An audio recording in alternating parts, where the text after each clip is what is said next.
Hi, everyone, and I'm so happy to be here with you today. My name is Katherine Parent. I'm the owner of Make Good Choices, and I'm a holistic nutritionist. So I'm very happy to bring Benchmark Community a Workday Wellness tip. And today we're going to get your zest for life back, improve your health at home, increase energy, feel good, and lose a few pounds maybe. And it's just nice to be simply the zest. So, today we're going to talk about food variety being the spice of life. And we're going to cover eating for health, habits for health, and cooking for health. So, they do say food variety is the spice of life. And there's a lot of conflicting advice about the best way to eat. But the one thing that almost everyone agrees on is that eating more plants is really good for you. You don't have to go vegan or vegetarian to eat more plants. And we don't mean fruits and vegetables alone. We're talking about nuts and seeds and pulses and grains and herbs and spices. They all come from plants too, even tea and coffee. So, eating more plants has many benefits. And some of the benefits actually help with your health, right? Lots of it helps with health. So, there's vitamins, there's minerals, there's dietary fiber, there's protein, they're rich in polyphenols, and that is actually the biologically active molecules that feed your microbiome, your gut health. And then we've got the antioxidants. So although it's difficult to really determine cause and effect when it comes to food and disease. What we do know is that people who eat more plants in their diet tend to have lower risk of diseases, including high blood pressure and type 2 diabetes. And there's also a lower risk, really, of heart disease compared to those who eat sugar and processed foods. 5 reasons why we would want to eat more plants is they are anti-inflammatory. So there's no question about it. The plants um, have an anti-inflammatory effect because inflammation is being tied to nearly every chronic disease that there is, anything from digestive issues to arthritis to cancer, heart disease, and they really do stop the progression of the disease by supplying nutrients. And if you want, just think of the colors of the rainbow. So with the rainbow, you're actually getting a lot of plants that have high antioxidant and phytonutrients. They've got essential vitamins such as vitamins A, C, and E. They have trace minerals, electrolytes, and essential fatty acids. So, anti inflammatory foods really do promote longevity. They regulate the immune system, they impact the way inflammation affects our bodies and our lives. One of the things also why we would want to eat more plants is because plants are high in fiber, and fiber has been linked to reduce risk for constipation, digestive problems, high cholesterol, heart disease, diabetes. It helps prevent cravings and overeating, and it helps keep your arteries clear of plaque. The other thing that it really helps with is healthy probiotic bacteria to help thrive in your gut, and that's really important. So, top fiber foods might be avocados, apples, oats. You can think of cabbage, you could think of artichokes, dates, that type of thing. The other thing that we want to eat more plants for is because it is good for the waistline. When we talk about fiber, we're actually feeling fuller longer. We're eating a lot of roughage, so our body's digestive system is working optimally.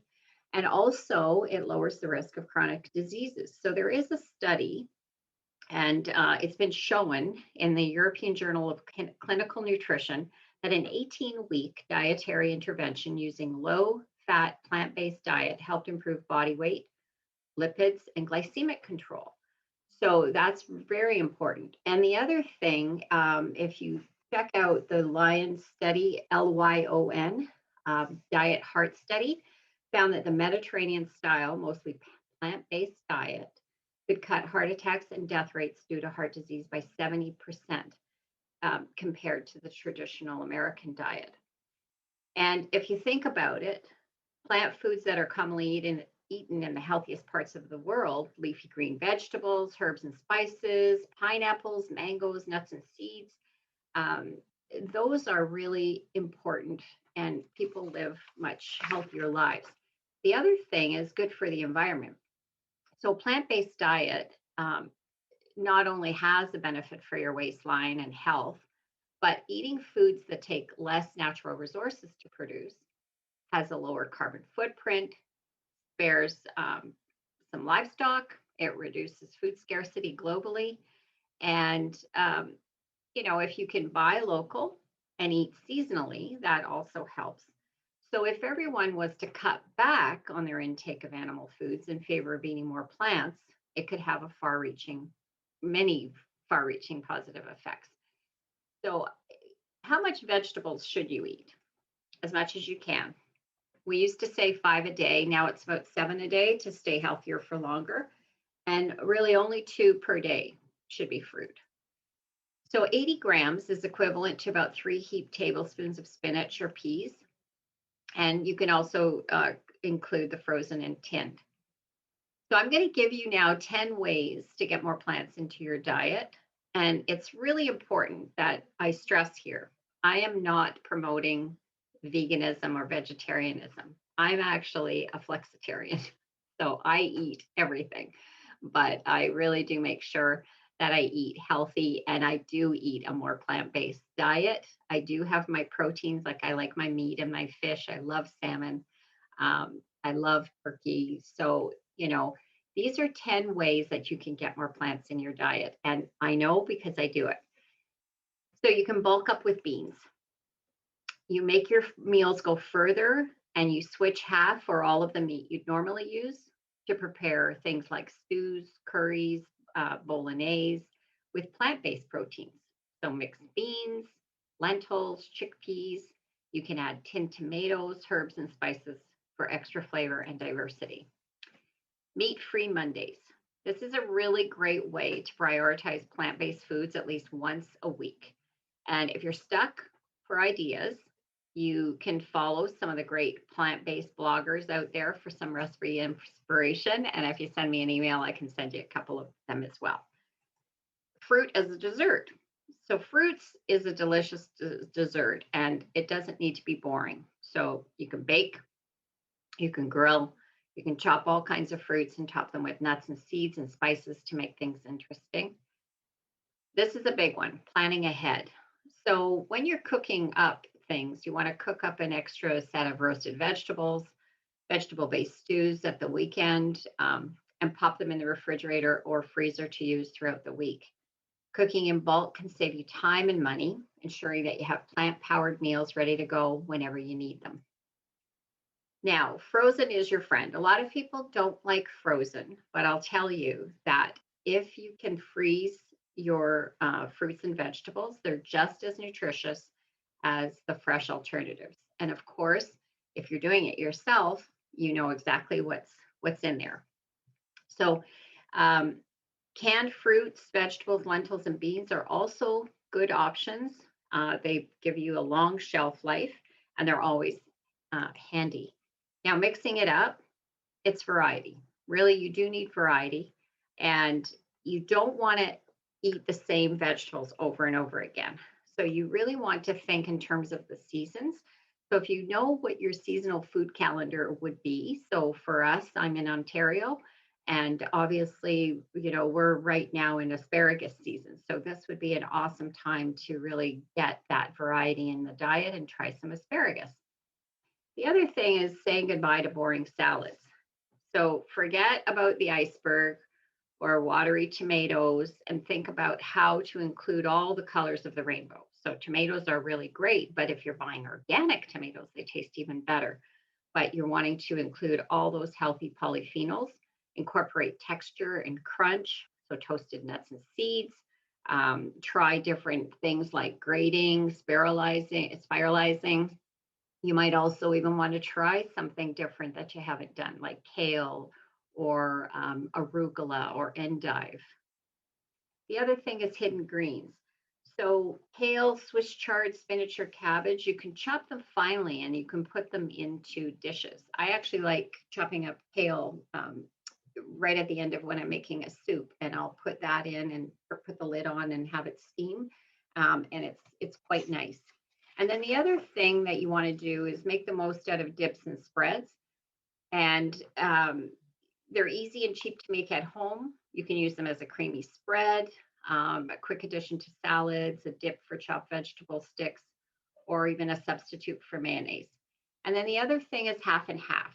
So instead of just cooking up regular potatoes, you might switch out them of half of them for another root vegetable like sweet potatoes, butternut squash, celery root, carrots.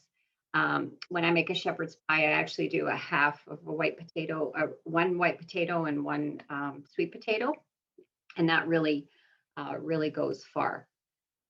So two easy recipes that I have for you, and you can screenshot this, is veggie chili. So really good. And if you actually notice, there's a lot of different plants in here. There's a lot.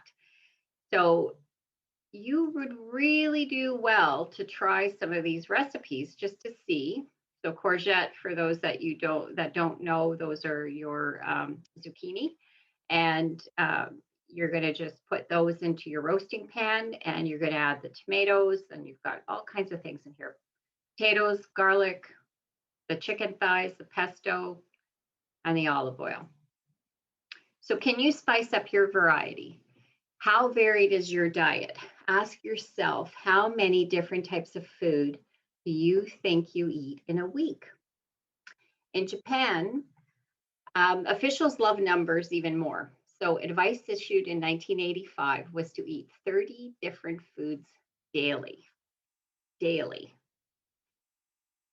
So we know that if you can count 50 per week, you're doing very well. So why not try my 50 food challenge? And I've created a handy recording sheet that you're going to be able to stick to your fridge. And I have actually been testing this with my own family and clients. And a lot of people really enjoy this. They find that the first few days are easy. And by the end of the week, there is an incentive to actually buy different vegetables or add a different spice to their meals in order to ensure that they've got 50 foods that they can reach. So how high can you go? And be sure to let us know. Here's what the chart looks like. I'll be sure to send this out to all of you. And if you could please make sure that you note down every food only once over the next 7 days to assess your diet's diversity, and would love to hear from you. So that's it for me. If you have any questions at all, feel free to email me at Katherine with a K at makegoodchoices.ca. So thank you all for listening, and I hope you can take away some information today and really improve your plant-based variety, which is the spice of life. Take care.